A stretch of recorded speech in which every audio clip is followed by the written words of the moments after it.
నరేంద్ర మోదీ ఏదైనా చెబితే జనాలు పాటిస్తారు. ఇది ఆనవాయితీగా వస్తున్న విషయం. మోదీ ఏం చెప్పినా చేయడమే భారతీయులకు తెలుసు. మోదీ చెప్పారు అంటే విని తీరాలి అని కూడా ఇండియన్స్ గట్టిగా ఒట్టు పెట్టుకున్నారు.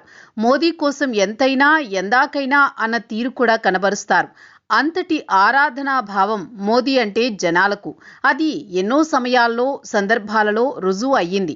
మోదీకి ఎస్ చెప్పడం తప్ప నో అనడం తెలియదు ఇండియన్స్ కి అని కూడా అంటారు. ఇప్పటికి 10 ఏళ్ల క్రితం ఒక చలికాలంలో నవంబర్ నెల మొదటి వారంలో మోదీ చల్లగా ఓ కబురు చెప్పారు. పెద్ద నోట్లు రద్దు అన్నారు. ఈ రోజు నుంచి మీ వద్ద ఉన్న పెద్ద నోటు ఒక్కటి చెల్లదు అని చెప్పేశారు. ఇదంతా దేశం కోసం, దేశ క్షేమం కోసం అని కూడా మోదీ జాతినుద్దేశించి చేసిన ప్రసంగంలో చెప్పారు.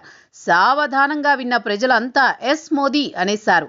అలా ఆసేతు హిమాచలం ముక్త కంఠంతో మోదీకి ఇచ్చిన మాటని నిలబెట్టుకుంది. వణికిస్తున్న చలిని సైతం లెక్క చేయకుండా మోదీ కోసం జనాలు బ్యాంకుల ముందు క్యూ కట్టారు.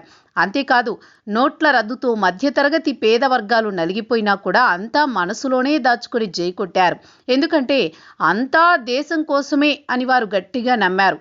మోదీ చెప్పారంటే అది భారతదేశం ఆర్థికంగా బాగుపడడం కోసమే అని బలంగా నమ్మారు. అంతేనా, 2020లో ప్రపంచాన్ని కరోనా పెద్ద ఎత్తున ఆవరించి విలయ తాండవం చేస్తోంది. అయితే భారతీయులు అంతా మోదీ వైపే చూశారు. మాకు నరేంద్ర మోదీ ఉన్నారు, ఏమీ కాదని వారు నిబ్బరంగా ఉన్నారు.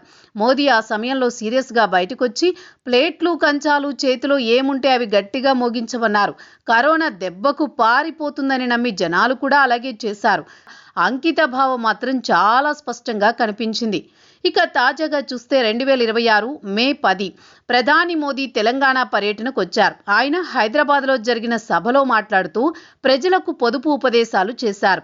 అందులో అతి ముఖ్యమైనది ఏంటంటే బంగారం ఎవరూ కొనొద్దు అని, ఏడాది పాటైనా బంగారం జోలికి పోవద్దు అని మోదీ జనాలకు పిలుపునిచ్చారు. ఆ మరుసటి రోజు గుజరాత్ పర్యటనలో కూడా మోదీ ఇదే రకమైన సందేశం వినిపించారు. ఇప్పటిదాకా మోదీ ఏం చెబితే అది చేసిన భారతీయ జనాలు మాత్రం ఈసారి ఎందుకో రివర్స్ లో ఫేస్ టర్నింగ్ ఇచ్చుకున్నారు. బంగారం కొనొద్దు అని మోదీ ఎంతో పద్ధతిగా జనాలకు విజ్ఞప్తి చేస్తే జనాలు మాత్రం అంతకు రెట్టింపు జోరు చూపించారు. అంతే, ఒక్కసారిగా దేశంలో బంగారం అమ్మకాలు ఏకంగా 13% పెరిగిపోయాయి.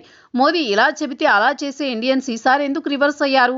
వారిలో సడన్ గా వచ్చిన ఈ చేంజ్ వెనుక రీజన్ ఏంటి మాత్రం ఎవరు అడగొద్దు, ఆరా అంతకంటే తీయొద్దు. ఎవరికి మట్టుకు వారు సొంత బుర్ర పెట్టి ఆలోచించుకుంటే ఆన్సర్ వారికి వెంటనే తట్టేస్తుంది.